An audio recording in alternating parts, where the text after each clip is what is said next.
सार मा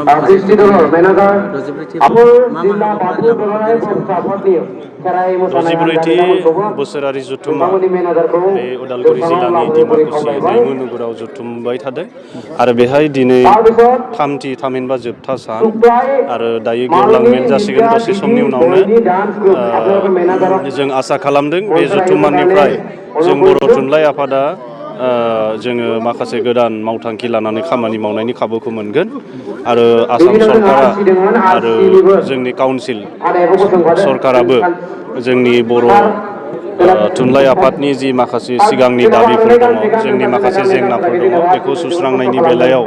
बिथांमोना खामानि मावगोन होननानै जों मिजिंथिदों। मैया बिटिआरनि चिफ मानाव गेदेर प्रमद बर' बिथाङा थान्दै जथुमाव नुजाफैनानै फैबाय थानाय 5 बोसोरनि थाखाय बोसोरफ्रोमबो बर' थुनलाइ आफादनि बायदिसिना खामानि मावनायनि थाखाय 1 कौटियै बोसोराव राङारि अनसुंथाइ होगोनखौ फोसावबाय। लोगोसे बिटिआरनि जि जिल्ला बर' थुनलाइ आफादफोर दङ बेहाय मोनफ्रोमबो जिल्ला आफादनो 50 लाखै अफिस लुफुंनो थाखाय राङारि अनसुंथाइ होनायनि बाथ्राखौ बिथाङा अलरेडि फोसावबाय आरो जों आसा खालामदों जे फैबाय थानाय समाव जोङो मोजाङै खामानिफोरखौ मावलांनो हागोन